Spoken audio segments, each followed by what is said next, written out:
রহমানুর রহিম। উপস্থিত আজকের এই সাকরাইলের শতরূপা মানবিক উন্নয়ন ফাউন্ডেশন কর্তৃক আয়োজিত একটি মত বিনিময় সভার সম্মানিত সভাপতি, উপস্থিত রয়েছেন সঞ্চালক এবং এখানে উপস্থিত রয়েছেন বিভিন্ন মসজিদের ইমাম, রাজনৈতিক ব্যক্তিবর্গ, সামাজিক ব্যক্তিবর্গ এবং শতরূপা মানবিক উন্নয়ন ফাউন্ডেশনের শিমুলা ইউনিয়ন থেকে বিভিন্ন ওয়ার্ড থেকে আগত সদস্যবৃন্দ এবং স্থানীয় আমার প্রিয় অনেক মুখ। আসসালামু আলাইকুম রহমতুল্লাহ বরকাত। আসলে বক্তব্য তো আমার চাইতে বেশি গুণী মানুষরা দিয়ে গেছে। আমি রাজনীতি যেহেতু করি না, সেই ক্ষেত্রে রাজনৈতিক বক্তব্য যারা দেয় তারা একটু সুন্দর করে বলে।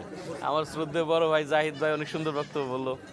এরপর যারা অন্যান্য রয়েছেন শিহাব ভাই সহ যারা, আসলে আমি অত কিছু সুন্দর করে রাজনৈতিক স্টাইলে বলতে পারবো না, তবে আমি কিছু কথা বলতে চাই। সেটা হলো, আমাকে নিয়ে আসলে অনেক উপস্থাপন করা হলো যে বিষয়গুলো। আমি অতটা বড় যোগ্য কোনো ব্যক্তি না, খুবই সাধারণ একজন মানুষ। যমুনাবাদ আমাদের বাড়ি।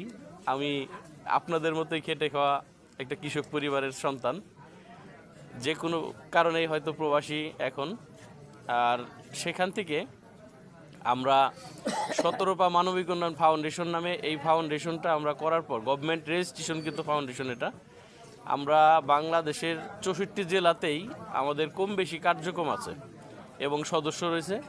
এইখানে আমরা সবাই, শুধুমাত্র আমি আমার নিজের না, আমরা সম্মিলিত প্রচেষ্টায় কেউ 200 টাকা করে, আমাদের মাসিক একটা চাঁদা আছে, সদস্য যারা রয়েছেন তারা দেয়।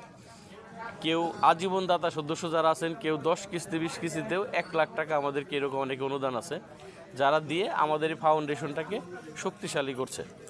তার পাশাপাশি আমি শুধুমাত্র একটু, যেহেতু মানবতা আমার নামটা আমার সাথে যুক্ত হয়েছে, এটার কারণটা হলো আমি এই ফাউন্ডেশনের শুধুমাত্র পিছন থেকে একটু শক্ত করে, মানে ধাক্কা দিয়ে ধরার মতো যে একটা অবস্থান থাকে, সেই ভূমিকাটা আমি পালন করি। যেহেতু আমরা এখানে গ্রামের মানুষ, পেঁয়াজের এলাকা বেশি, পেঁয়াজ মরিচ ভ্যান গাড়ি, অনেকে হয়তো বা দেখেন যে ভ্যানে করে আমরা বাজারে সবজি বা পেঁয়াজ টেয়াজ এগুলো বিক্রি করি।